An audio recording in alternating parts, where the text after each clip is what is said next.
Good morning, Vietnam. Welcome everybody to the Guard Dog Pro Show. We got Steve Hooker Thomas, we got Uncle Don, and looks like Jay from Get Hook's about to join us. Let me get him on stage. Hey Randy, how you doing tonight? What's up, y'all? Where's it going? Trying to fix these. What's these? Define these. Trying to fix these. You're young, you're techie and have that stuff down pat. Hey, Bugman. Thanks for joining us, guys. Today's show, if you saw the thumbnail earlier in the week, we were going to do the evolution of catfishing. It was Daryl's idea, but Daryl's feeling under the weather today, so he's not going to be able to join us. So we're going to change gears a little bit, and we thought about talking about just the evolution of fishing in general. That should be a fun topic, right? Yeah, I think so. I mean, hey, Lisa. Yeah, being I'm the ancient one here, it shouldn't be too hard to do. You just ask me questions, but yeah, we'd like to hear what you guys have experienced in your times, and some of the things you started out fishing with, and some of the things you've seen people fishing with. It's pretty interesting. We've come a long ways. We have. Uncle Don found us a video. I'm going to start the show off with it just for fun. Get us in the mood. Sweet. Feeling pretty good, Bug. All right. Let's see what this is about, guys. History and evolution of fishing rods goes back to ancient Egypt and China. By stone inscriptions, dating back to 2000 BC, fishing rods were used in ancient Egypt, China, Greece, Trinidad and Tobago, Rome and medieval England. But fishing rod was invented even earlier. In this short video I will show you the full history of fishing rods, so ensure to watch to the end of this video. Also, kindly like this video and subscribe to this channel if you are new here to help this channel grow. The evolution of fishing rods all started in 2000 BCE when the first fishing rod was invented. Based on stone inscriptions that date as far back as 2000 BC, there were many people in ancient Egypt and China using fishing rods. Those in ancient Greece and Rome used them as well. It seems those who lived in prehistoric times caught fish by using their bare hands in shallow water. In 400 BCE, there were some improvements on the fishing rods. A Chinese account of about the 4th century BC refers to fishing with a silk line, a hook made from a needle, and a bamboo rod, with cooked rice as bait. References to fishing are also found in ancient Greek, Assyrian, Roman, and Jewish writings. Later on in January 1, 1770, early reel and rod were made. The first rudimentary reel had consisted of a wooden spool with a metal ring that fitted over the angler's thumb. By 1770 a rod with guides for the line along its length and a reel was in common use. In 1800 there was yet another improvements to fishing rod. Rods were also improved as heavy native woods were superseded by straight-grained, tough, elastic woods, such as lancewood and greenheart from South America and the West Indies, and by bamboo. By the end of the 18th century a technique had been developed in which several strips of bamboo were glued together, retaining the strength and pliancy of the cane but greatly reducing the thickness. In January 1, 1901, modern fishing rods were made. In the 20th century, rods became shorter and lighter without sacrificing strength. Split bamboo was largely replaced by fiberglass and finally by carbon fiber as rod material. Modern fishing rods are constructed from fiberglass, graphite, or carbon fiber in the never-ending pursuit of strength, sensitivity, and durability in lightweight configurations. The main part of a fishing rod is the blank, which is the rod or sections of a rod without any added parts. Blanks are rated for power and action.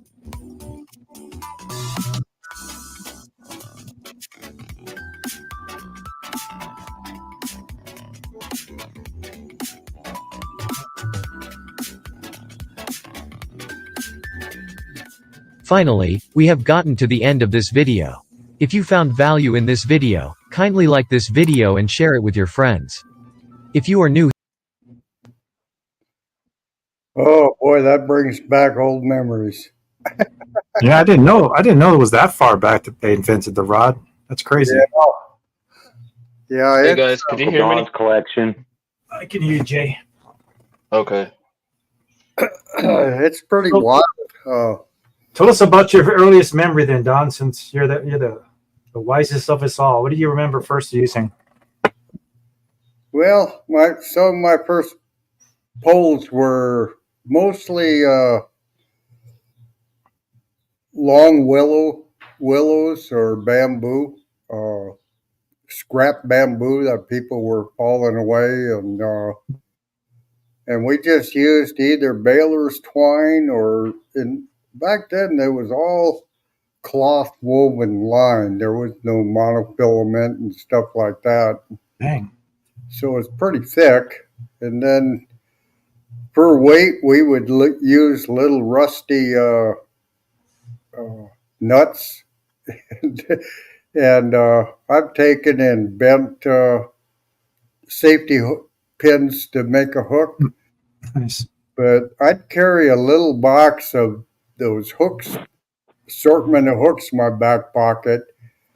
And I had a little bunch of line coiled up in there.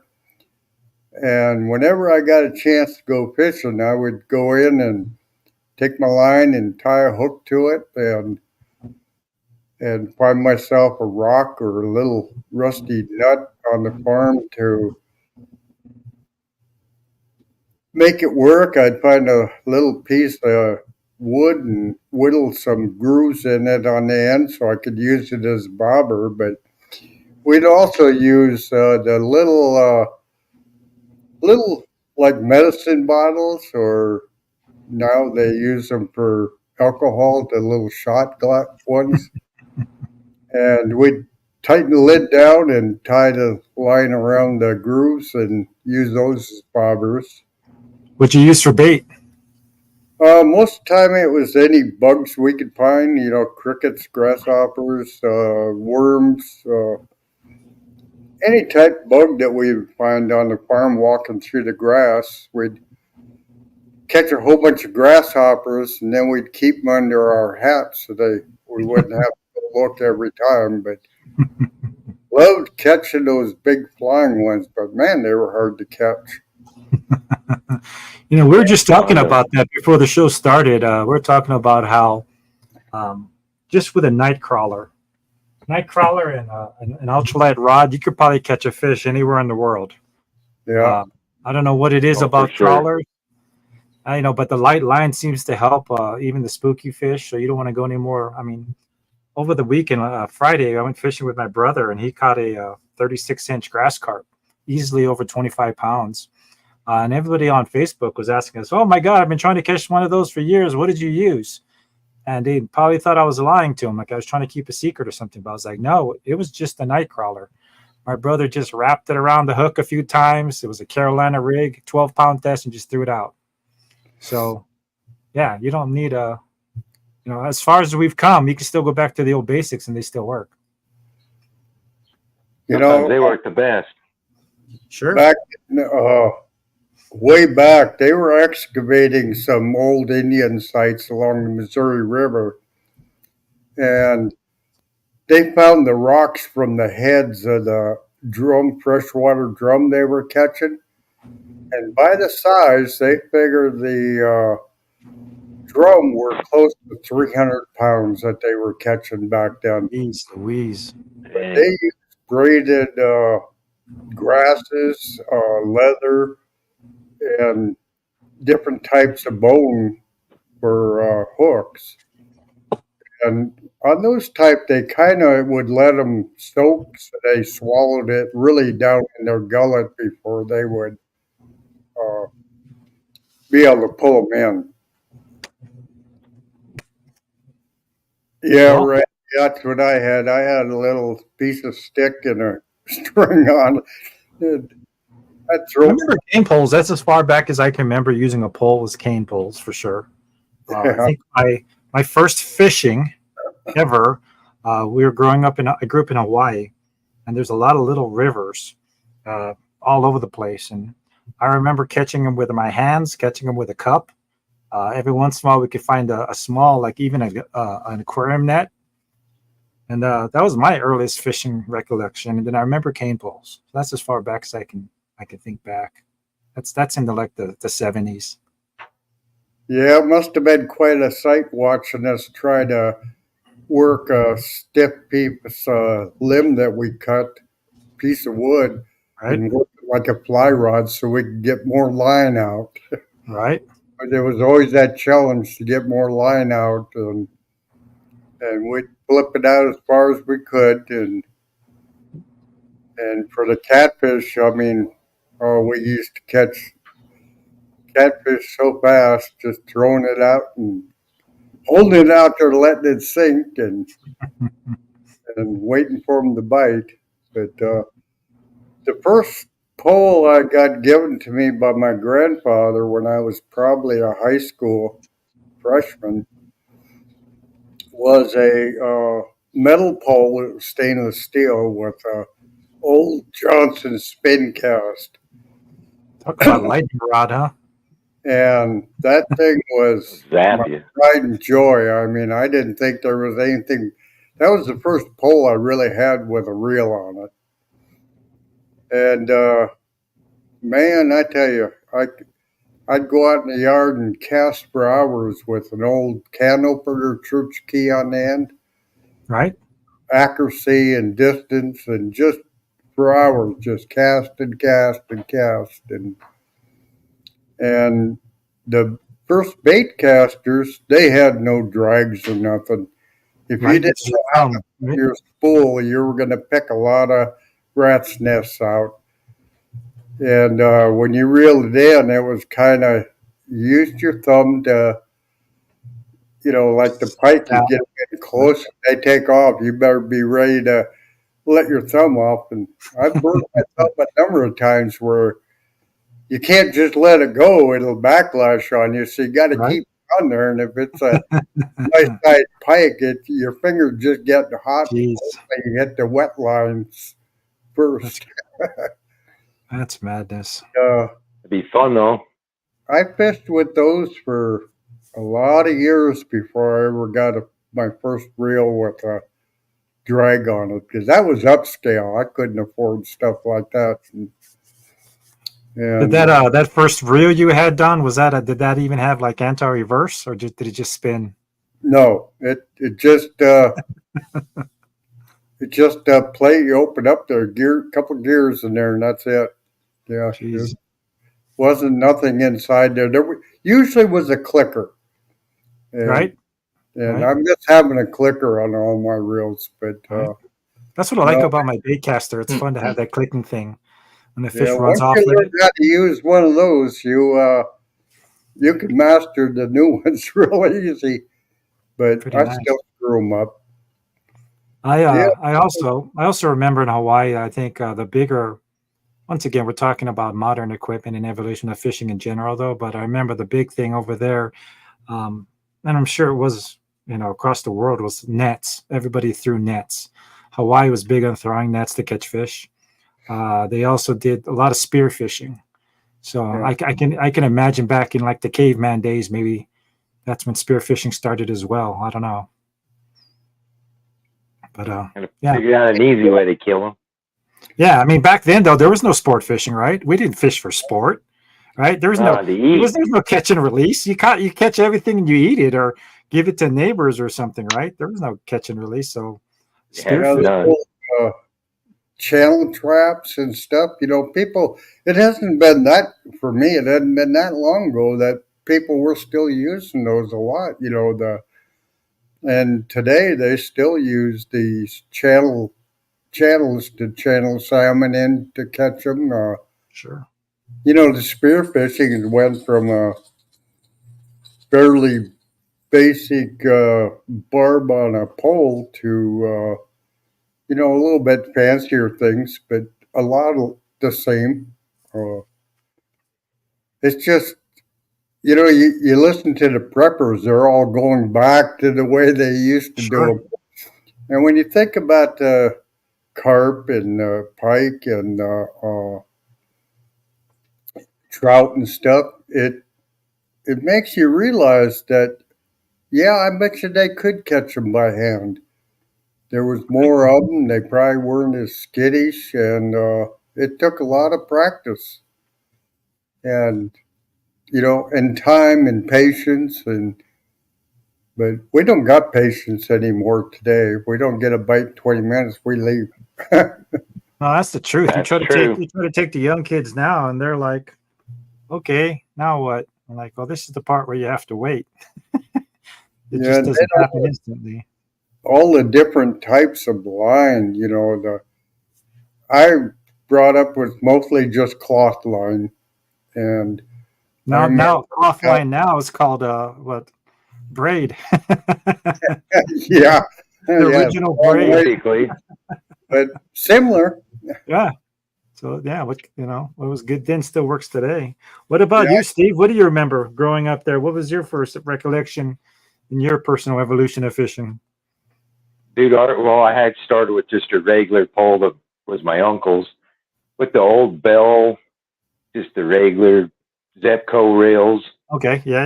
and Yeah. just Just like worms. Chase And I mean, you just walk like Don was saying.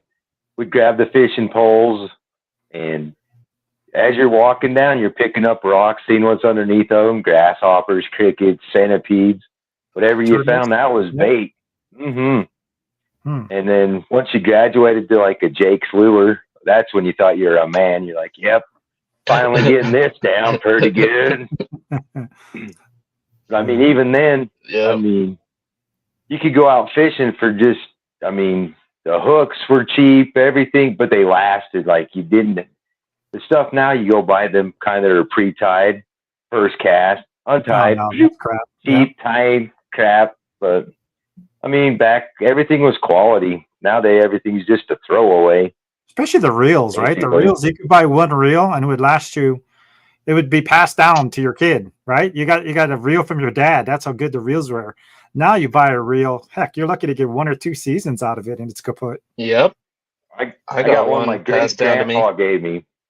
Yeah, that's what I'm saying. They used to make. Well, I mean, we all say the saying, "Oh, they used to make it back in my Hey. day." It's true. Hey, Steve, was yours a Zepco 33? 303.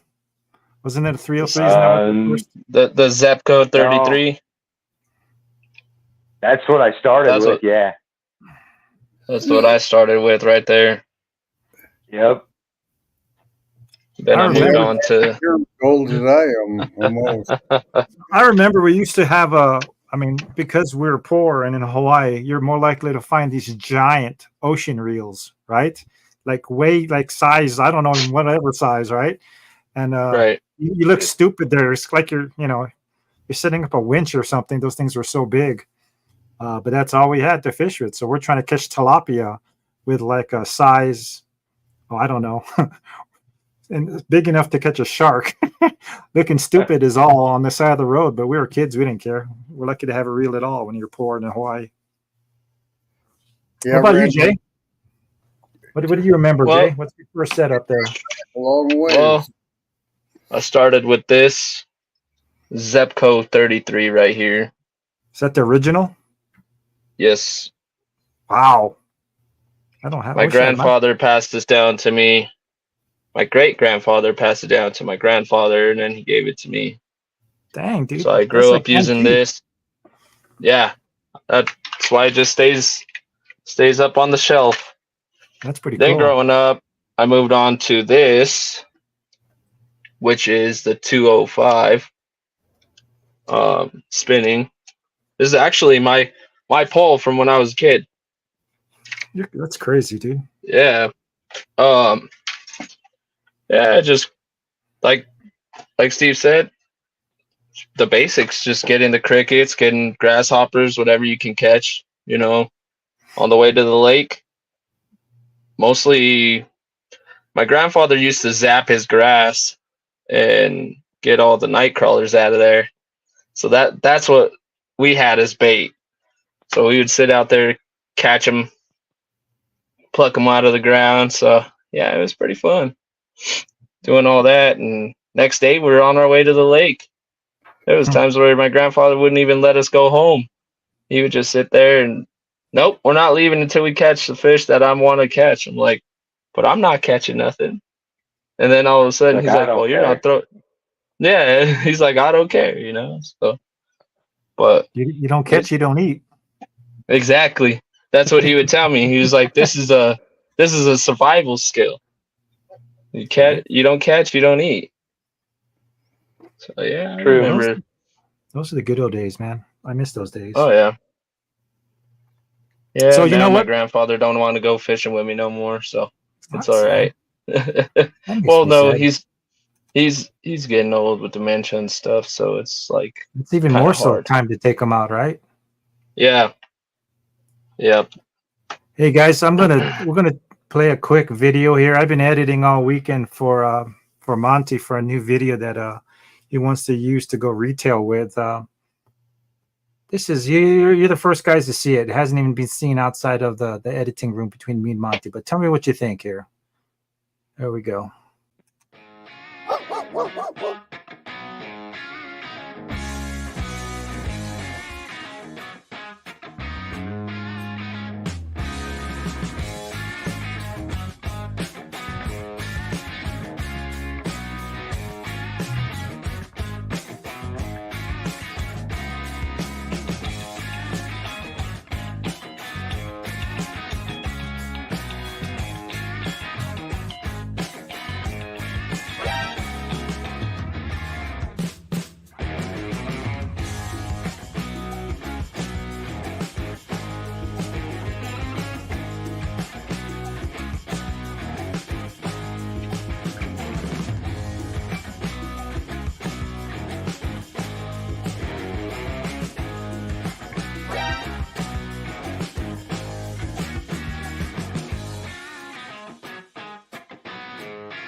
There it is. What do you guys think? Looks good. I like it. Yeah, we're trying to. I just noticed I was muted. How long have I been muted since beginning? No, it mutes when we go to video. So when you play a video, it mutes us all. So yeah, it muted us off for the video. But yeah, that video we're trying to get something that if someone never saw a guard dog, but saw that video, they would have an idea of kind of what it was. Because I know you. I don't know about you guys, but when I first heard about the guard dog and I saw it, I could not in my mind figure out how the hell it worked. I'm like, what, how does this even work? Right. Once I got one in my hands, it gets a lot easier. But when the first time you see it, it's talk about the evolution of fishing. I didn't know what the heck to do with it. Right. So that's what we're trying to do. We're trying to get a video going that if someone's never seen one before, obviously they don't have it. Well, they might have it in their hands because they might actually be in store. But that was the point of trying to make that video. So I thought it came out pretty good. In their hands and don't use great. it. Way back in the 60s or late 50s, we had rod holders that you put a little hinge on them, and then you take these, I don't know if you all remember the old bicycle horns with the little button. You take and rig the button so when the rod holder right back. Keep the horn. How funny. Have the ones that were spring loaded that when the fish bit, they would release and raise the whole rod. Yeah, they still sell those on Amazon, and that's what I started off with. The only bitch about those is I mean, they had the false alarms like anything, you know, especially if you get a line or a fish swimming past your line or whatever. But the problem I didn't like about that is sometimes my rod would get stuck in the holder. Part of that might be me panicking because there's a fish on, right? I can't get the rod, and I usually end up pulling up the whole thing, right? Spike and everything, and I'm reeling with the spike on it and everything. And those were terrible, really terrible in the wind. The adjustability on those were terrible, but they worked. I got a lot of carp on those in the beginning. That was kind of fun. Yeah, but see, they were like one-dimensional just for bank fishing, where the guard dog, you got bank, boat, ice. Yeah, you can't use that on there's the ice. Nothing out there that there's nothing out there that compete with it that does all three. Yep. You got the jaw jacker for the winter. Right. You got, like you're saying, the bank one that you guys are talking about, but there's nothing like the guard dog. Well, that and trying to put the spike into hard ground. It's so hard to get, a lot of the times the spike is so big that I'd have to take it and bring a mallet and try to like bang this into hard ground. And the problem with that is I end up, the metal's hard. It's not as hard as the ground. So I'd end up tweaking the damn thing and then it's worthless. So I definitely don't miss using those. Oh no. Well, what about, I'm getting a long ways too. What about I've seen a couple places that are making a similar item, but it's generations behind the refinement of the guard dog. But they do have them out on the market, and they look very similar to the very first designs of the guard dog. And we found and tested and found that over time, it made refinements that those old ones don't work near as good as what we have now. Sure. And it'll take them a long time to do their refinement. And I want an old one. But yeah, the old ones are nice. I'm telling you guys, it's still some of I just for fun. I'll bust out the Gen 1 guard dogs. I want a Gen 1 guard dog.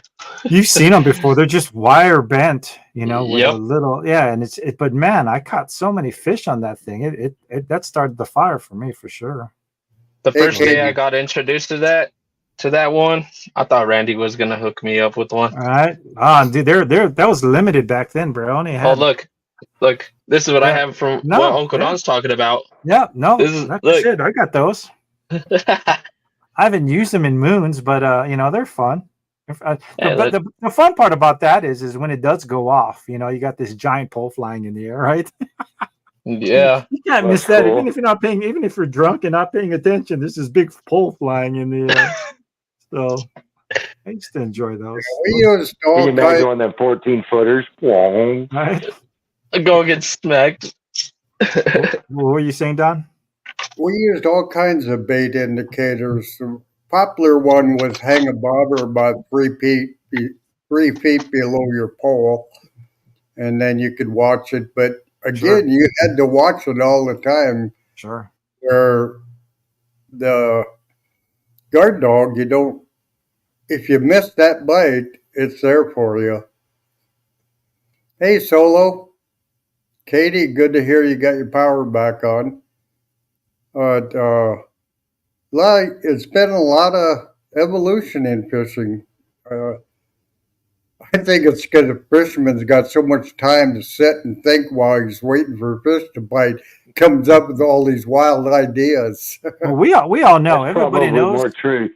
Everybody knows that the majority of tackle out there, especially when I was into bass fishing, this has to be the case with many things, though. But most of the lures out there, they weren't intended to catch fish. They were intended to catch fishermen. Yeah. Right? Word. I used to buy all kinds of crap. There's no way the hell a fish is going to bite it, but I'm like, that looks cool. I'd bite that if I was a fish. So yeah, there's a lot of fishermen. Yeah, I think that's where I spent like thousands of dollars almost on bass equipment, just bass gear. Is really bad for it. It's like, yep, all the different patterns, all the different prisms. It's and the eye catch. Yep. It's eye catching. Like, no, I'm pretty sure whoever's in charge of Cabela's sent their kids through college just on bass lures alone, because we're out there buying everything. Oh, guaranteed. Yeah, Randy, you used a lot of fork sticks. you go out now and all along the shore, you can tell where people have been fishing. There's fork Break it sticks off the tree. in the Yeah. ground. Usually means a pretty good sign that they caught something. They have Well, to you know carry it what? back. We They used leave. to do the rock thing too, right? If you didn't have if there's no tree to get a forked branch and put it in the ground, you go put it on a rock. But how many times? I'm sure I know at least a couple times I can remember I've lost poles that way because my drag wasn't loose, right? And you put it on the Or you rock, just set it. yeah, and just Or you watch your just pole set go it. off into it. Dude, I'm I sure lost it's a pole over the weekend, man. Oh, you lost a pole over the weekend? Yeah. Well, you've seen my setup on my boat with the stick. I forgot to turn the top. Oh And I pulled It the broke stick this. and watched it just go, whoop. Ah, suck.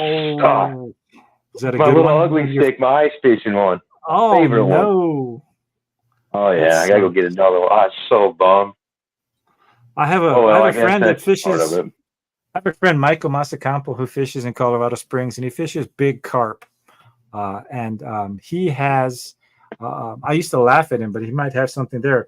He used to have these little, he used to do whatever he can, these little twisty things, whatever, but he'd put it on the butt of the rod, even in a rod holder, because like I said, his fish sometimes were so big that I don't think he's ever lost the pole though. So that's smart. But yeah, he would put little cable ties or whatever, even if he had a rod holder, he'd still tie it down. So Yeah, that's too bad, Randy. But that's kind of what I'm doing. I'm getting rid of a lot of my crankbaits and stuff, and I'm kind of going back to an easier, more mellow way of fishing. Sorry about that. Oh, Must have seen it's somebody. okay. that's a different kind of guard dog there, Don. Yeah, you know what though? To be quite honest, I am still, like a kid in a candy store when I go to Cabela's. And I know everything I have is good. I already know I have good stuff, but every time something's shiny and new, they suck me in pretty easy. I know I don't need Yep. this. I know I don't need it. I got in the corner over there. I've got probably 20 rods, right? And I can only use 2 in Colorado, right? That's me right behind here. Like right behind me, I have like 20 to 30 rods and just reels just sitting there like collecting dust. I'll tell you what though, the thing that I've noticed in the evolution of fishing that seemed to like really got, has come a long ways. Like we're talking about the main line. I remember even, compared to the old mono, it used to be super thick. It would get brittle real quick in the elements. The stuff now, it's just incredible, man. You can land fish now with like 6-pound test. I wouldn't even consider before old school 6-pound test. The stuff now, the polymers and all the stuff they use, it's pretty cool. So chemistry is You definitely. kids got too much money. I don't think I Is that bought possible? bait. Is that possible to have too much money though, Don? I probably never bought bait until I was in my mid-20s. Don't ever remember buying bait. Only had maybe 2 daredevils for Oh, I love the pike. daredevils. Daredevils are awesome. And, just that stuff was expensive. Sure. Now you guys got 50 poles. I don't even come close. You know what? And that's like I said, that's just once again the kid in the candy store. I'll go to Walmart, and like I said, my brother got me hooked on this. I go to Walmart, and if you go to the clearance aisle, the right time of year, man, there's all these combos, right? Shimano's, right? Zebcos. There's all kind of like combos sitting there, like $13 for a combo. You're like, Yeah. I know I got Can't pass that 25,000. up. I'm going to buy it because in my mind, I can always see having this and then like giving to someone who needs it. But in reality, I have a basement full of crap. Yeah, that's. I think a lot of That's like that evolution from small bait shops to big box stores. They just got you guys coming and going and all. Yeah, forget big box store. Now it's online, right? Now you can sit on your And couch. worse. You can watch And fishing videos. Take your credit card and just click away, right? on not even a computer. You used to have to. I Dang. remember that when like I first started getting on eBay, I have to sit in front of a computer because there was no smartphones, there was no iPads, so you actually had to sit in front of the computer and like online shop. Now I'm sitting on the couch watching YouTube videos with my iPad, and the magic, the magic buy it now and all. It's bad. So I ain't gonna lie, it's bad. Randy says we have 8 to 9 catfish rods and 10 bass and crappie rods. Right. Wow. Well, that's another thing. That's another thing that's come a long ways. The rods is they're using different fibers now, fiberglass, carbon, all kinds of stuff now. I remember breaking off some of the cheaper rods. Snap them in half. Snap off. Yeah. Oh yeah. It's like a lot of cholesterol for me when I go and look at poles and reels nowadays. I just They're so not use. expensive. I'm getting better. carry 4 poles in my boat for salmon and heavy fishing, and I carry 2 poles basically for other fishing, and then I got 4 poles for ice fishing. Nice. I'm surprised you only have 4. That's another thing that it just, I don't know what it is, but it seems like ice fishermen, you just can't have enough tackle. You can't have enough rods. You can't have combos. And then you start looking at electronics and go, ooh, I can see the fish. Oh, I could use that. Water. They know what they're doing. They're no dummies, man. They got us. They got us. Forget catching fish. They caught us. They're pretty smart. Well, hey, going back to like we were talking about the evolution of fishing. Heck, now you got the live scope where you can sit here and watch the fish come in, or you got to put a TV camera down there and watch live time. Yeah. I mean, dude, this is crazy. I'm guilty of that. And you know what? To be quite honest, I know we used to be able to catch fish that way, but the old school. But once you get a live scope and you see the fish, especially in ice fishing, this last season is the first time I used it. Especially in ice fishing, man, you see your jig going down, bro. You see the bottom, you see a jig, and you're just like da da da da da, and then you see a fish coming off the side, and you're like, roop, roop, roop, and then bam, and it's I don't know, it's hard to explain, but I kind of feel like I'm cheating, but I know I'm not. I'm just advanced. You are. I'm just an advanced fisherman. That's what I keep telling myself. I've evolved as a fisherman. The power goes off and I'm screwed, right? How deep it is, but if I'm fishing a river, I look more at what the lay of the river is than I do how deep it is, or use my depth finder. I don't even know how to use them. But even on the lake, I like to know how deep it is. But if you look at the shoreline, you pretty much can visualize everything that's down there. Oh, 100%. And I started using the contour map lakes for the state, and kind of get an idea of what I'm looking for. And I guess I got so frustrated with fish finders because you never know what kind of fish it is. And I've spent a lot of time fishing in a big school of fish that weren't what I wanted to catch in the first place. Well, you know what? The guys that are really good at ice fishing, that are good at reading electronics, especially the live scopes and stuff, I'm amazed when I watch their videos because they can tell you what the fish is. Mainly by the way it's either behaving, like it's hugging the bottom, or it's mid-column, or it's in a school, or it's by itself. And then they know the lake so well. So if you know the lake well enough and know the characteristics of the fish, yeah, I can see how these guys who are able to say, yeah, I bet you, they'll say that's a catfish down there, that's a school of this, you know what I mean? If you know your lake, the fish finder will help you, apparently for these guys anyways, they're able to identify species. I still believe it's 50% accurate. I hear these guys say that all the time, that, oh, this is this kind of fish, this is that kind of fish. Sure. They're just guessing. They're just good guessers, though. Pros. They're just trying to make you believe so that you come back and watch their stuff that they really can figure this out. But I don't think their accuracy is near what they.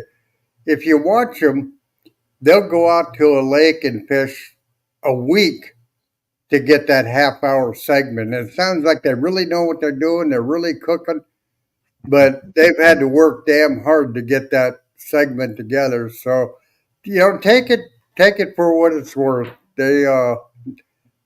Sure. There are very few that can be 100% accurate on that. So if you don't have it, don't worry about it.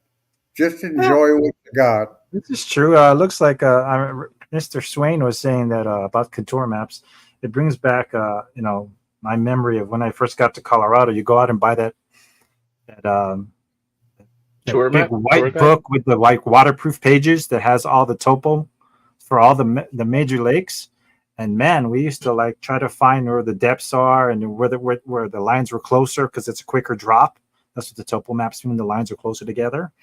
And I remember using those maps and going out, and it's fun because you get to the lake and you open the book and you're like, okay, should be a point coming out here. And it was fun using that stuff. So that stuff I still believe in, if you know how to read maps anyways. I cheat for ice fishing. I put my depth finder in my truck with the lake's contour maps. Sure. Then I drive around to find a hump, and I know I'm right on top of it. Right. Well, we're saying that is if you're smart and you have a boat during the regular season, and you have a good fish finder, modern fish finder with GPS, right? You can cruise around, find the honey holes, lock them in, and when the ice freezes up, throw that bad boy in a battery, get a transducer, ice transducer, and off you go. And you can just walk right back up to the same spots if they're not too far, anyways. Hey, that's pretty cool, Right. Randy. So, anyways, looks like Guys, be sure to hit that thumbs up on the YouTube channel. That way we know how many people were in here, how many likes we got. we got the dedicated showing up for our show today. So thanks for showing up, guys. Everybody here. Yeah, thanks. Mr. That's Dedicated.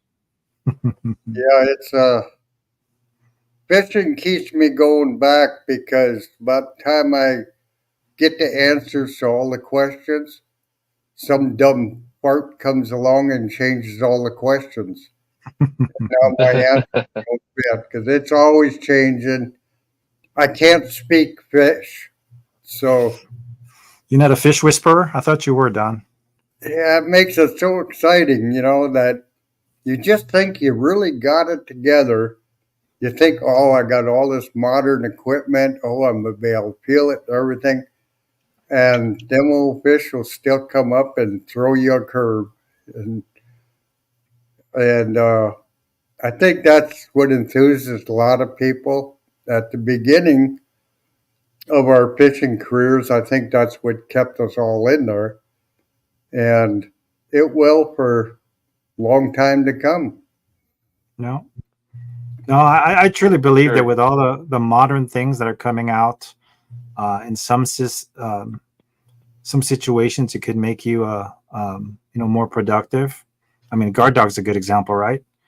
Yeah. Now I'm definitely catching more fish now because I've gotten to the point where I'm so busy trying to do other stuff and not watching my rod. I would have missed a lot of bites.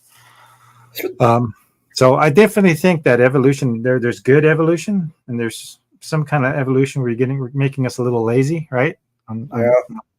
But I mean, it's all good. It's fun. It's fishing. Fishing is fishing.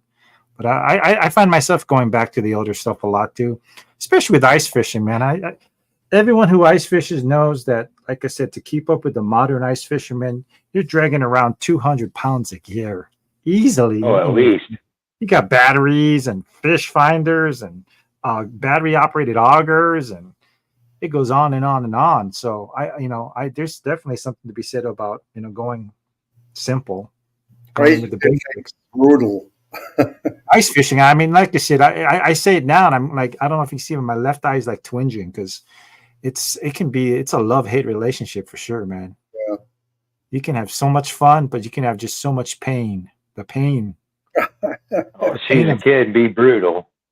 Yeah. Especially up here, it gets 20 below. I mean, it's just brutal out there. And yet you just got that overwhelming urge to get out there and get a line. I know what it is, right? What's wrong with us? There's something seriously wrong with us fishermen that we think we Dude, it's because of that little pole, man. A little pole. We're going to go through the snow. We're going to drive 2 hours to get to the mountains. We're going to hike out for at least 45 minutes to get to the good spots.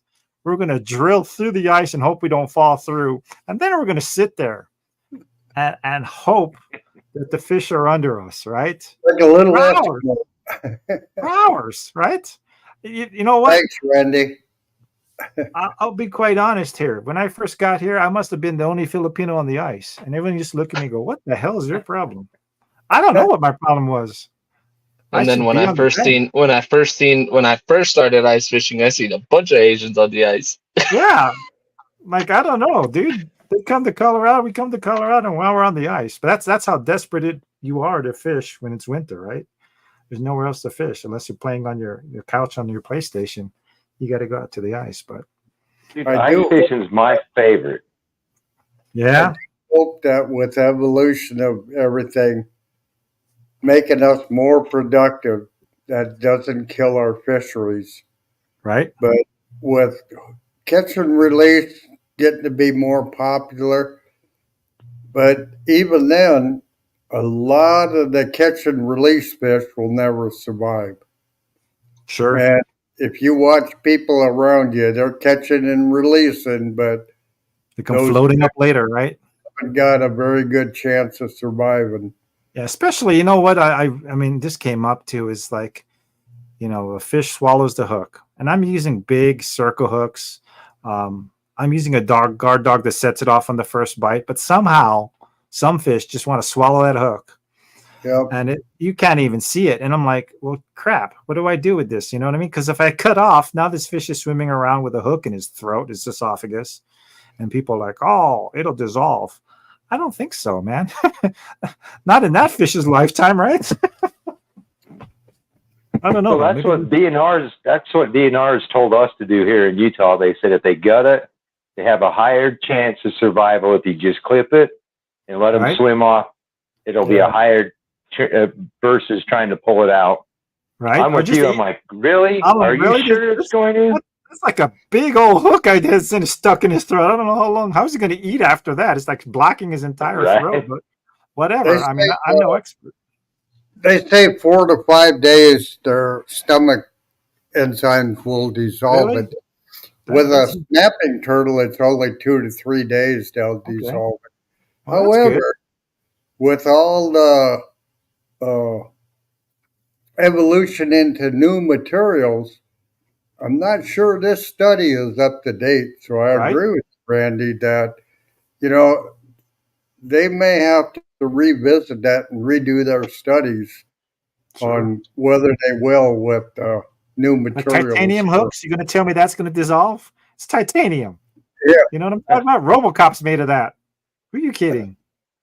But, Try to pass one of them. That'd be a terrible thing. You know what? To be quite honest, guys, and we're talking about this, but I'm actually getting to the point now where I'm just pinching off barbs on these things. That's the only way I truly have the best rate of trying to get it out without killing these fish. Because, like I said, I fish a lot of private property and hatcheries where conservation is big.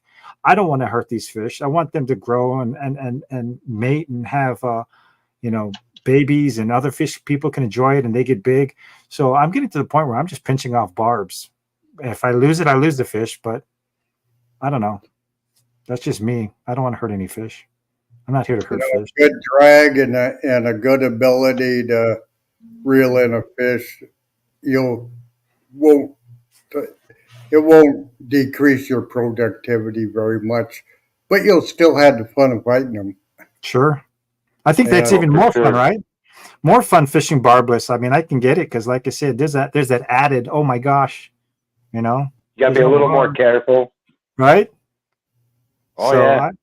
I'm starting to do more and more barbless fishing. I'm starting to get into that because, like I said, if I catch the biggest fish in my life, that's awesome. But if it dies on me, it's not so awesome anymore.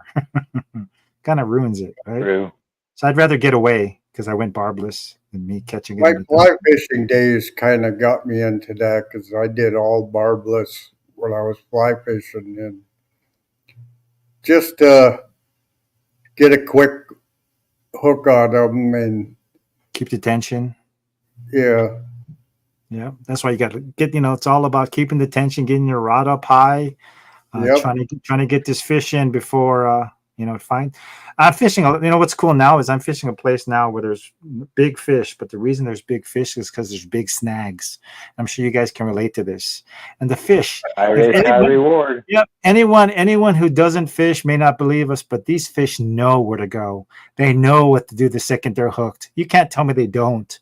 These guys go straight forward and just like wrap around, right? Get the tension off, and then they're off. So, yeah, Didn't get big by being stupid. yeah. So I'm losing some fish here. They're smart. They wrap around. They get the tension off the hook, shake it, and they're out of there. So Yeah. a lot of fun, a lot of good stuff. I can appreciate all Oh, the yeah. good stuff. Different things too. It's fun Makes to it try. worth it when you pull one. Yeah, like I said, I kind of believe it's like, fishing is going to be experience, knowledge, equipment, timing, and probably most luck. In my opinion, I feel like luck. I'm either lucky or I'm not. I don't care if I have everything else going for me. If I'm not lucky, not going to happen. Not going to happen. Right. That's a lot of it's a mindset too. Right. Yeah. If you go in there, Debbie Downer, you're losing right out the gate. That's true. Yep. You got to have a good attitude. Mm-hmm. Yeah, I agree my with that. fishing is almost strictly for food for the freezer, so I don't go out quite as often as I'd like to. But me, I love fish. I could eat it a couple of times a week. You must be part Asian, Uncle Don. Not that I know of. Yeah, But fish is very big. Like I said, everyone I know, family wise and all that, just all the same thing. Fish, fish, fish, fish, fish. And I'm like, can we get a burger every once in a while? Just change it up. I don't know. Crazy. Hey, Mr. Swain, We thanks for fish joining us. for Looks like he has to take off, so just want to say goodbye to Randy Swain for coming in and joining us. Randy, later, Randy. Lisa, thanks for coming in. Thanks, Randy. Yeah, we got the salmon and we got the pike family and we got walleye and the perch family and then we got the catfish. So I like to keep some of each because I cook them all differently, and depending on the size, they get cooked differently. So I like to get a little bit in the freezer for over the winter, and I take all my little scraps and bundle them up and call them fish soup and make fish soup with them. And I like to pickle some and so yeah, I pretty much everything I get I like to keep. Well, like I said, that was the whole point of fishing before this whole sport thing, right? Feed your family, feed your Yeah. neighbors. Wasn't about sport. Yeah. Now it's all sport, so it's kind of changes things. Good, bad, or ugly. I don't know. I think my bigger concern about fish running out, like we're talking about with the evolution of fishing, the scary thing is the big time fishermen, the guys out on the oceans. Their evolution has gotten to the point where, now they're pulling in. I don't even know how sustainable some. You watch some of these videos, they're pulling in. I don't even, countless numbers of fish, right? Hundreds of Yep. thousands per net or something. So Oh, that yeah. evolution looks kind of scary. I mean, they're going to get to the point where, yeah, I could see them out fishing the ocean, but who knows? What is it? They say, I don't even know what 15% of the ocean is all we've explored so far, or something like that. So who knows? Yeah. Maybe there's a lot more fish than we think. Hopefully there is. Let's hope. All right. Yeah, these pond or hatchery, not pond, but hatchery fish that aren't feeding on forage fish farms. That meat is. I tried it. I took a trout from the hatchery. Don't tell anybody. But and I fried it up, and it was very poorly tasting. They say it takes about 5 to 6 days after they're stocked and them feeding on their natural habitat before the taste starts coming back. So when you start getting farm raised because they're depleting the numbers, Sure. at some point in time, I think people will never know what a real fish tastes like. That's kind of Right. scary to me. Oh yeah, not now. There's Oh, all for these sure. additives and everything, right? Yeah. You don't know what's in your. I mean, that's not just fish. That's everything, guys. I don't care what the fish. Here's a question for you, Uncle Don. Buck Williams is asking, how did you keep the dinosaurs from eating your catfish back in the day? We offered them hey, Buck, we offered them a bigger meal. Right? Yeah, I no just doubt. little ones to let them have the big ones. That's funny. It's like we say in Colorado, you don't have to outrun the bear. You just have to outrun your buddy. Yeah. Poor Jay. Thanks He's for all coming. tripping him. Yeah, I know, right? Hey, Randy, Yo, can we do a giveaway I don't see on one why of my not. stickers? Let me bring up that giveaway thingy. Giveaway. It's gonna be. tool. It's gonna be with this That's pretty kick ass, bro. logo here. That's a cool I'm, logo. Yeah, it is. Yeah, I'm making stickers here soon. All right. So for to end out the show here, we're going to wrap it up. But we're giving Jay's going to do a giveaway. So a sticker. How many? Yeah. How many? Start. Let's do 3 stickers. But we'll start with 1. All right. So it's going to go in here. The hashtag is going to be hooked. We'll keep it simple. I wonder if Mr. Darrell is still in here. Yeah, where is Mr. Darrell? He popped in and then left. You know, Yeah. he's not feeling well, so I mean it's all good. Yeah, I gotta get a Hopefully, hold of. roof resting. I think I have a solution to some of his problems. I'll say he just jumped in right now. He wants to steal one of Jay's stickers. Yeah, you guys could get on this too. How Hey, should we contact you for the winner, Jay? I'm gonna post it right now in chat, and then you can just pin it there. Hey, Darrell, if they put you on antibiotics, the antibiotics go through your system and they kill all the good bacteria. And what you need to do is go down to the drugstore and pick up some probiotics, and it'll clear you up in no time. Huh. That It's just They- gonna be gethookedcoloradoj@gmail.com. I just threw it up. All right. Well, they All put right. me on antibiotics too yesterday, and yeah, we're just talking about what they're adding to fish. Aren't they adding like antibiotics and stuff for like cows and stuff? And all the food we eat now has antibiotics in it. And yeah, that's totally different. Different Different animal there. that's a topic for a whole new another show, huh? For Yeah. sure. A lot more education in it than I got, but yeah, there's some places that do a lot. Well, looks like we got a couple folks here, Jay. Maybe they just email you anyways because you wanted to do 3. Well, we could draw one. yeah, we could We'll draw draw one. one, and the other one's just email Jay and see if he can hook you up. He'll hook you up. But let's do the one here since we're about to wrap it up here. I didn't mean to enter. I was trying to throw it out the chat, so I'll take one. It's all right. Cigar dog. Our dog ain't. Okay. Well, Winner. yeah, just email Jay. Let's just go with that because we're not gonna waste any more. Are we going to get accused of rigging things or what? I'll throw that one. I'll throw that one to Steve because I didn't see his name in there. All right. Anyways, guys, Well- I appreciate you coming on. Anybody got anything before we go off the air? No. Oh man, it was fun. Yeah, I enjoyed. Just I keep enjoyed on hanging out fishing, with y'all. guys. Yeah. Keep on fishing. Get hooked. Don't be a hooker. Wait. No. I'm a hooker. Are you? That's Hey, there you go. All right. So I want to thank Uncle Don. I want to thank Steve. I want to thank Jay. I want to thank everybody in chat.